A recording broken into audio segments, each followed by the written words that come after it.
నమస్కారం V3 news కు స్వాగతం. లక్ష్యం సమాజహితం. ముందుగా ముఖ్యాంశాలు. నగరంలో ప్రశాంతంగా నూతన సంవత్సర వేడుకలు. ప్రత్యేక టీంలు ఏర్పాటు చేశామన్న సిపి సజ్జనార్.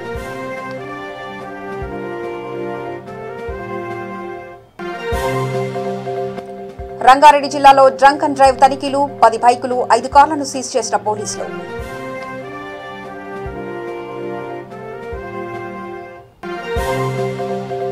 సంగారెడ్డిలో న్యూ ఇయర్ వేడుకల్లో విషాదం. వాటర్ ట్యాంక్ లో పడి ఓ వ్యక్తి మృతి.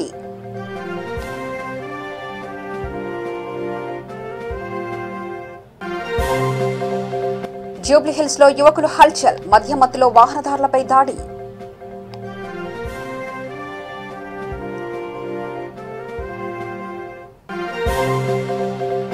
వైసీపీ చేతల ప్రభుత్వం కాదు, మాటల ప్రభుత్వమే. రైతులను ఆదుకోవడంలో విఫలమందైన ఎమ్మెల్యే గోరట్ల.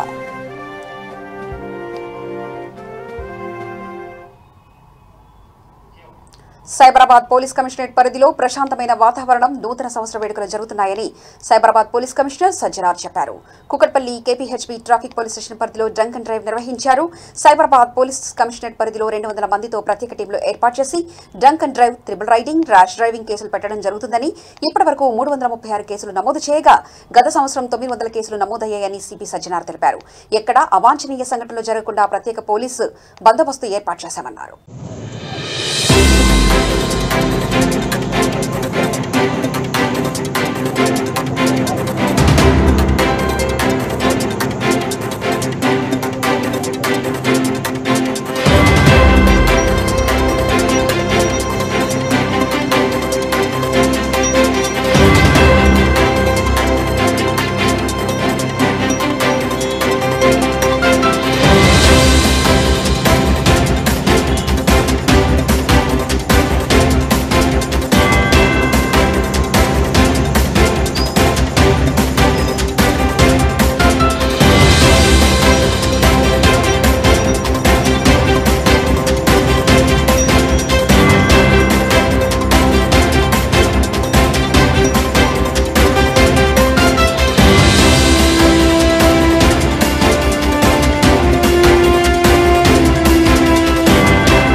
నూతన సంవత్సరం శుభాకాంక్షలు. అందరు కూడా ఆరోగ్యంతోని, సుఖశాంతితోని, సంతోషంగా ఉండాలని చెప్పి కోరుతూ ఈరోజు చాలా ప్రశాంత వాతావరణంలో ఈ నూతన సంవత్సరం వేడుకలు జరుగుతున్నాం. చాలా అన్ని చోట్ల కూడా చాలా ప్రశాంత వాతావరణం ఉంది. ముఖ్యంగా మనము సైబరాబాద్ పోలీస్ తరఫు నుంచి దాదాపు 200 టీమ్స్ పెట్టేసి ఎటువంటి అవాంఛనీయ సంఘటన జరగకుండా డ్రంక్ అండ్ డ్రైవింగ్ కావచ్చు, ట్రిపుల్ రైడింగ్ కావచ్చు, స్పీడ్ చేసే వెహికల్స్ డ్రైవర్స్ కావచ్చు, అదేవిధంగా మనకు హెల్మెట్ లేని వాళ్ళు కూడా చాలా మనము టీమ్స్ పెట్టేసి వాళ్ళందరూ కూడా కేసు పెట్టడం జరుగుతుంది. ఇప్పుడు దాకా దాదాపు 336 కేసెస్ మనము రెస్ట్ కావడం జరిగింది. పోయిన సంవత్సరం దాదాపు 900 కేసులు రెస్ట్ అయితే ఇప్పుడు దాకా దాదాపు 336 కేసులు రెస్ట్ కావడం జరిగింది. ఎక్కడ కూడా అవాంఛనీయ సంఘటన జరగకుండా చాలా పక్కదొందిగా బందోబస్తు చేయడం జరిగింది. విజిబుల్ పోలీసింగ్ కూడా పెంచడం జరిగింది. జంక్షన్స్ దగ్గర ఎక్కడెక్కడ చిన్న గలీజు ఉన్నా అక్కడ కూడా మన పోలీస్ చిన్న టీమ్స్ పెట్టేసి ఎటువంటి అవాంఛనీయ సంఘటన జరగకుండా బందోబస్తు ప్లాన్ చేయడం జరిగింది. సూర్యాపేట జిల్లా కేంద్రంలో నూతన సంవత్సర వేడుకల్లో దారుణం చోటు చేసుకుంది. జిల్లా కేంద్రంలో అర్ధరాత్రి తాళగడ్డలో సంపంగి ప్రవీణ్ అనే వ్యక్తిపై మద్యం మత్తులో బీర్ సీసాతో దాడి చేయగా ప్రవీణ్ కు తీవ్ర గాయాలయ్యాయి. తాకిన మత్తులో ప్రవీణ్ పై సాయి అనే మరో వ్యక్తి బీర్ సీసాలతో విచక్షణరహితంగా కొట్టాడు. దీంతో స్థానికులు పోలీసులకు సమాచారం ఇచ్చారు. ఘటనా స్థలానికి చేరుకున్న పోలీసులు ప్రవీణ్ చికిత్స నిమిత్తం జిల్లా కేంద్ర ప్రభుత్వ ఆసుపత్రికి తరలించారు. అనంతరం కేసు నమోదు చేసుకుని దర్యాప్తు చేపట్టారు.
ఫోన్ చేయగానే నేను ఇక లాభం కొట్టుకుంటా దేనికి కొట్టిరట? దేనికి కొట్టిరు? కాడ తినకాడ దేనికి వచ్చిందో ఇంకా పగబట్టి ఇంకా నరికిరు సార్. ఇదివర గొడవలు ఉండేనా మీకు? వాళ్ళకి లేవు సార్. ఎక్కడ వాళ్ళు చేసుకొని బతికేటోళ్ళం. ఎక్కడ వాళ్ళు? బర్లపేట వాళ్ళు అంటారు. నేను ఫ్రెండ్సా వాళ్ళు ఏమన్నా? పెంచానంట. ఇక బండి కాడ ఇట్లా తెలుసు మామూలుగా. వచ్చిన తర్వాత ఇక వచ్చి అది వెళ్ళిపోరా అనుకోవాలి, ఏ చాటింగ్ లేదు ఏం లేదు, నేను డ్యూటీకి పోవాలన్నా. 31st అది అని చెప్పి ఇక మమ్మల్ని ఎందుకు వెళ్ళిపోమన్నారు రూమ్లో నుంచి, ఇక అంతే ఉంటుంది అది అని చెప్పి ఇక సీసాలు ఇక తలకాయ మీద పొలగొట్టారు, ఇక పొడుస్తూనే ఉన్నారు సార్. ఇక మరి ఎవరెవరు వాళ్ళ పేర్లు తెలుసా నీకు? సాయి శివ అని. జూబ్లీహిల్స్ రోడ్ నంబర్ 45 సమీపంలో యువకులు హల్చల్ చేశారు. నడి రోడ్డుపై ఇనుపరాడ్లు పట్టుకుని 10 మంది యువకులు అర్ధరాత్రి మధ్యలో వాహనదారులపై దాడి చేశారు. ఘటనా స్థలానికి చేరుకున్న పోలీసులు వారిని అదుపులో తీసుకుని విచారిస్తున్నారు.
సంగారెడ్డి జిల్లాలోని పటాన్చెరు జేపీ కాలనీలో నూతన సంవత్సర వేడుకల్లో విషాదం నెలకొంది.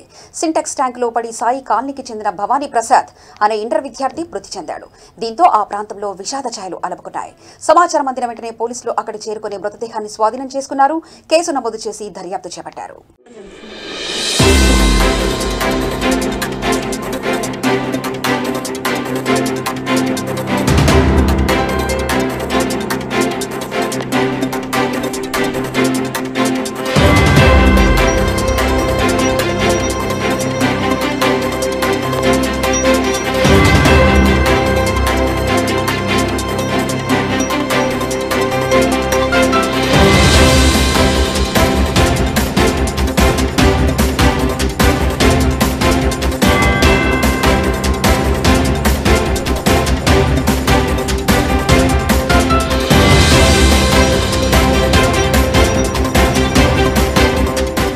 రంగారెడ్డి జిల్లా నార్సింగ్ పోలీస్ స్టేషన్ పరిధిలో డ్రంక్ అండ్ డ్రైవ్ నిర్వహించారు ట్రాఫిక్ పోలీసులు.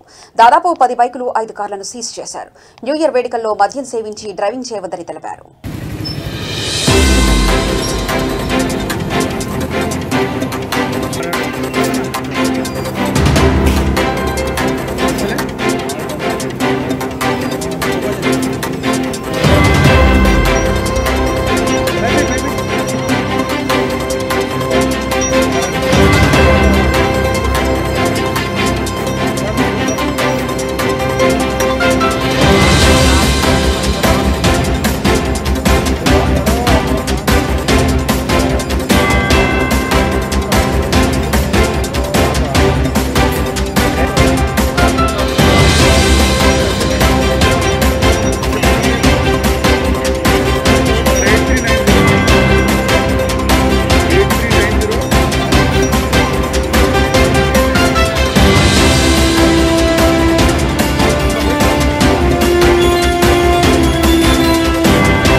ఓ లారీ బీభత్సం సృష్టించింది. లారీ అదుపు తప్పి బైక్ డీసీఎంని ఢీకొట్టింది.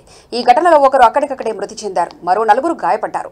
ఉప్పల్ పోలీస్ స్టేషన్ పరిధిలోని హనుమాన్ టెంపుల్ వద్ద ఈ ప్రమాదం జరిగింది. అతివేగంగా వచ్చిన లారీ డీసీఎంని ఢీకొట్టింది. అయితే డీసీఎంకు ముందున్న బైకును ఢీకొట్టడంతో బైకుపై ఉన్న వ్యక్తి అక్కడికక్కడే మృతి చెందాడు. లారీ వెనుక వస్తున్న మరో వాహనం కూడా ఢీకొట్టడంతో అందులో ప్రయాణిస్తున్న 4 తీవ్రంగా గాయపడ్డారు. సమాచారం అందుకున్న పోలీసులు సంఘటనా ప్రదేశానికి చేరుకుని క్షతగాత్రులను ఆసుపత్రికి తరలించి కేసు నమోదు చేసి దర్యాప్తు చేపట్టారు. లారీ డ్రైవర్ మద్యమత్తు నిర్లక్ష్యంగా నడపడం వల్లనే ఈ ప్రమాదం జరిగిందని పోలీసులు తెలిపారు. హనుమాన్ ఆలయం ఒక భాగం కూడా ధ్వంసం.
నెల్లూరు జిల్లాలో పోలీస్ పహరాలో ఇంగ్లీష్ న్యూ ఇయర్ వేడుకలు జరిగాయి. రోడ్లపై పోలీసులు సైరన్లు, డ్రంక్ అండ్ డ్రైవ్ తనిఖీలు, ఆకతాయి యువతకు వార్నింగ్తో న్యూ ఇయర్ నెల్లూరులో బిగిన్ అయింది.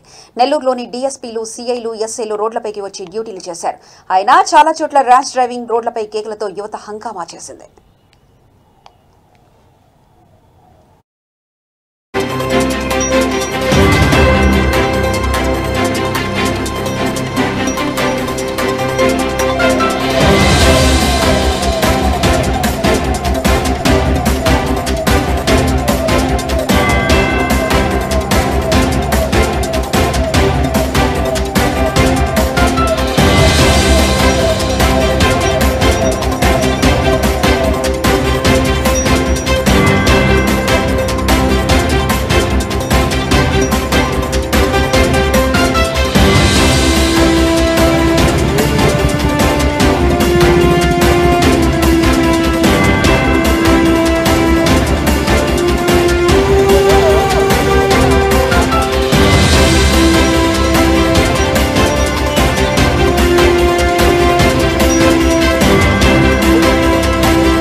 నెల్లూరు పట్టణ ప్రజలకు నూతన సంవత్సర శుభాకాంక్షలు.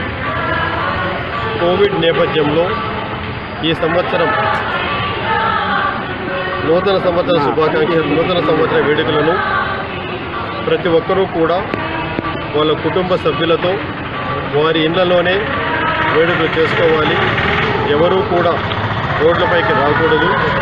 ఆ విధంగా కానీ ఎవరైనా రోడ్లపైకి వస్తే వాళ్ళపైన చట్టపరమైన చర్యలు తీసుకోవడం జరుగుతుంది. మేము పట్టణంలో ఉన్నటువంటి ముఖ్య కూడళ్ళు అన్ని చోట్ల కూడా పోలీస్ పికెట్ పెట్టడం జరుగుతూ ఉంది. రోడ్స్ అన్నీ కూడా బ్లాక్ చేస్తున్నాం. కాబట్టి ఎవరైనా కానీ రోడ్డుపైకి వచ్చారంటే సరైన రీజన్ చూపించి వాళ్ళు ఎందుకోసం వచ్చారో మాత్రం చూసి వాళ్ళు వెరిఫై చేసి పంపిస్తాం. అలా కాకుండా కానీ నూతన సంవత్సర వేడుకల కోసం కానీ వచ్చారంటే ఖచ్చితంగా వాహనాలు సీజ్ చేయడం జరుగుతుంది. ఎవరైనా కానీ డ్రింక్ చేసి కానీ డ్రైవ్ చేస్తూ అలాంటి ఉంటే వాటిని కూడా సీజ్ చేయడం జరుగుతుంది. కాబట్టి ప్రతి ఒక్క తల్లిదండ్రులకు అందరికీ కూడా విజ్ఞప్తి చేసేది ఏమంటే కోవిడ్ నేపథ్యంలో ప్రభుత్వానికి సహకరించి జిల్లా అధికార యంత్రాంగం ఏవైతే నిబంధనలు విధించారో ఆ నిబంధనలకు అనుగుణంగా ప్రతి ఒక్కరూ కూడా నూతన సంవత్సర వేడుకలను వారి కుటుంబ సభ్యులతో వారి ఇళ్లలోనే చేసుకోవాలి. ఎవరూ కూడా బహిరంగ ప్రదేశాలలో ఈ యొక్క వేడుకలను చేయరాదు. బహిరంగ ప్రదేశంలో కేక్ కట్ చేయడం వాటిని కూడా నిషేధించడం.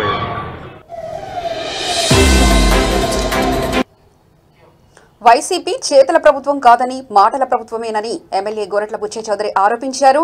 రైతాంగాన్ని ఆదుకోవడంలో ప్రభుత్వం విఫలమైందన్నారు. ముఖ్యమంత్రి జగన్మోహన్ రెడ్డి రైతు ద్రోహి అని, రంగులు మార్చడం తప్ప ఏమీ చేయడం లేదన్నారు. టీడీపీ హయాంలో పంటల బీమా కింద 30 లక్షల మంది రైతులకు 4,007 కోట్లు విడుదల చేశామన్నారు. మాటలు మాత్రం చెబుతున్నారే కానీ అనుభవంలో తీవ్రమైన దగా చేస్తూ ఉన్నారు. వ్యవసాయానికి ఇవ్వాల్సిన ప్రయారిటీ ఇవ్వటం లేదు. ఈరోజు ఈ సంవత్సరంలోనే అనేక సార్లు 7 సార్లు పైచిలుకు అధిక వర్షాలు తుఫాన్లో తీవ్రంగా నష్టపోయిన రైతాంగాన్ని ఆదుకోవటంలో ఈ ప్రభుత్వం ఘోరంగా వైఫల్యం చెందింది. ఒకవైపు ఆత్మహత్యలు పెరిగిపోతున్నాయి, రైతు ఆత్మహత్యలు రాష్ట్రంలో పెరిగిపోతా ఉన్నాయి. పంటలకు గిట్టుబాటు ధర లేక నష్టపోతూ ఉన్నారు. రాష్ట్ర ప్రభుత్వ సహకారం లేక కౌలు రైతులు కూడా తీవ్ర ఇక్కట్ల పాలవుతున్నారు. పండిన పంటని గిట్టుబాటు ధరలు కొనటం లేదు. పంటల బీమాలో మోసం దగా చేశారు. అసెంబ్లీ సాక్షిగా అబద్ధాలు ప్రచారం చేశారు ముఖ్యమంత్రి గారు. ఈయన ఒక అబద్ధాల ముఖ్యమంత్రి, రైతు ద్రోహి జగన్మోహన్ రెడ్డి. కారణాలు చెప్తాను, పుట్టినే అంటం లేదు. నేను 40 సంవత్సరాలుగా రాజకీయ అనుభవంలో చెప్తున్నాం. ఇలాంటి అబద్ధాల కోరు ముఖ్యమంత్రి, దగాకోరు ముఖ్యమంత్రిని బహుశా ఆంధ్రప్రదేశ్ ప్రజలే కాదు, భారతదేశంలో ఏ రాష్ట్రంలో కూడా చూసి ఉండరు. 2018-19లో ఒక్క ఏడాదే తెలుగుదేశం హయాంలో 1860 కోట్లు విడుదల చేశాం. 5 ఏళ్లలో 4,007 కోట్ల రూపాయలు చెల్లింపు చేశాం 30 లక్షల మందికి. 4,007 కోట్లు 30 లక్షల మందికి. ఇది మేం చెప్పింది కాదు, ఇన్ఫర్మేషన్ యాక్ట్లో ఇచ్చిన డీటెయిల్. మరి 58 లక్షల మందికి పంటల బీమా ఇస్తామని చెప్పి 26 లక్షల మందికే ప్రీమియం కట్టారు. దానికి ఈ కేంద్ర ప్రభుత్వం 1819 కోట్ల రూపాయల బీమా క్లెయిమ్ వచ్చినట్లు కేంద్రం ప్రకటించింది. మరి ఈ ప్రభుత్వం 1252 కోట్లు విడుదల చేశామని చెప్తున్నారు. 921 కోట్లే విడుదల చేశారు. మరి 58 లక్షల మందికి ఇస్తామని 26 లక్షల మందికే ఇస్తామన్నారంటే ఎంత దగా జరిగిందో రైతులకు ఒక్కసారి ఆలోచన చేయండి. పంటలు నష్టపోయిన ఇన్పుట్ సబ్సిడీ గత ప్రభుత్వ హయాంలో, తెలుగుదేశం హయాంలో ఏడాదికి సరాసరి 720 కోట్లు, 5 ఏళ్లలో 3,759 కోట్లు 40 లక్షల మందికి లబ్ధి చేకూరింది. మరి ఈ 18 నెలల్లో ఈ ప్రభుత్వం ఇంత డ్యామేజ్ జరిగితే ఇచ్చింది 277 కోట్లు ఈ 18 నెలల్లో. రైతు భరోసా అన్నదాత కింద తెలుగుదేశం హయాము. వెలగపూడిలో మరియమ్మ మృతికి పోలీసుల వైఫల్యమే కారణమని ఎస్సీ/ఎస్టీ కమిషనర్ మాజీ చైర్మన్ కారెం శివాజీ అన్నారు. తూర్పుగోదావరి జిల్లా రాజమహేంద్రవరంలో విలేకరుల సమావేశంలో ఆయన పాల్గొన్నారు. పథకం ప్రకారం ఓ ఎస్సీ సామాజిక వర్గం వారు మరో ఎస్సీ సామాజిక వర్గం వారిపై రాళ్ల దాడి చేయడంతో మరియమ్మ మృతి చెందిందన్నారు. గ్రామంలో పోలీస్ పికెట్ ఉండగా ఘటన జరగడం విచారకరమన్నారు. దీనిపై రాష్ట్ర ప్రభుత్వం సమగ్ర విచారణ చేపట్టాలన్నారు. రాజమండ్రిలో పత్రికా విలేకరుల సమావేశం పెట్టి మాలలపై కుట్ర జరుగుతుందని చెప్పేసి ముందుగానే హెచ్చరించాం. అదేవిధంగా ఈ రోజున అమరావతి వెలగపూడిలో పథకం ప్రకారం మాదిగ సోదరులు వాళ్ళ యొక్క బిల్డింగులపై రాళ్లను ముందుగానే దాచుకుని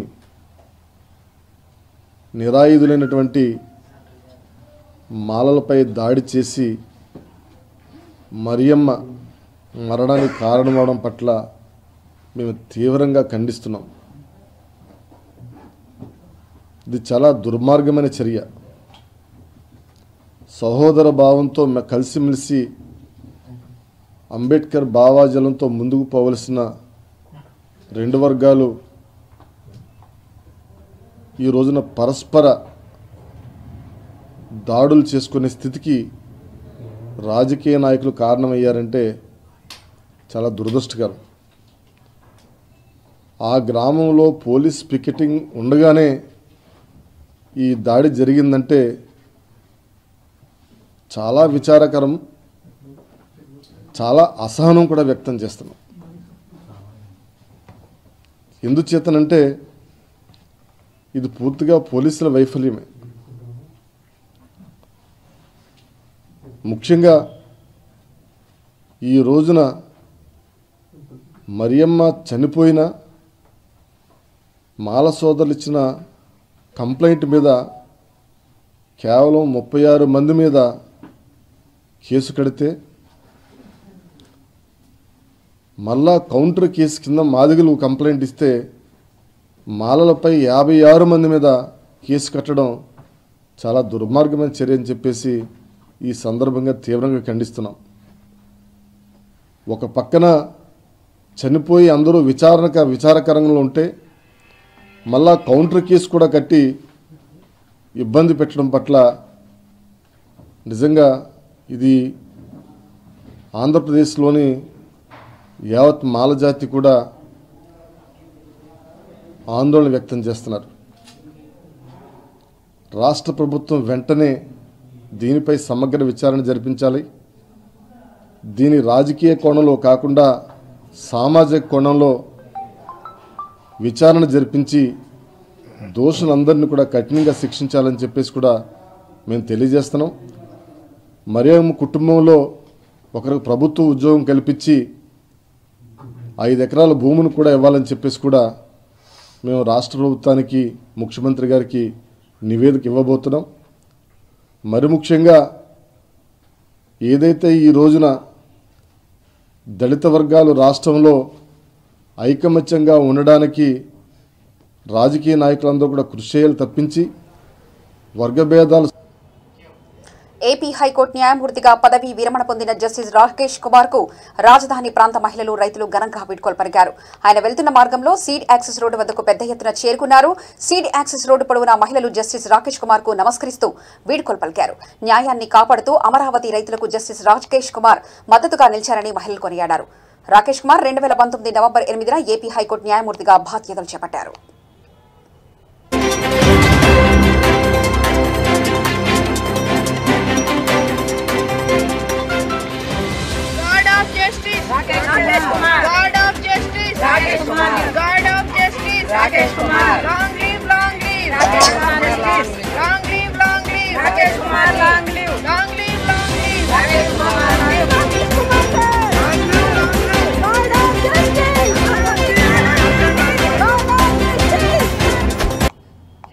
ప్రధానాంశాలు మరోసారి చూద్దాం. నగరంలో ప్రశాంతంగా నూతన సంవత్సర వేడుకలు, ప్రత్యేక టీంలు ఏర్పాటు చేశామన్న సిపి సజ్జనార్.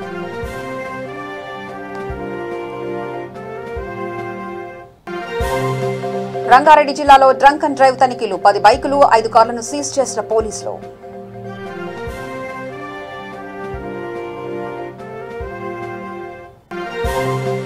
సంగారెడ్డిలో న్యూ ఇయర్ వేడుకల్లో విషాదం, వాటర్ ట్యాంక్ లో పడి ఓ వ్యక్తి మృతి.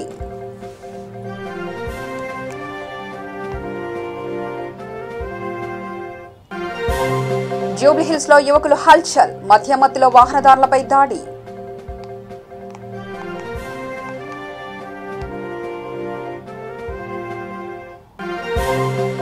వైసీపీ చేతల ప్రభుత్వం కాదు, మాటల ప్రభుత్వమే, రైతన్నలను ఆదుకోవడంలో విఫలమైందన్న ఎమ్మెల్యే గోరట్ల.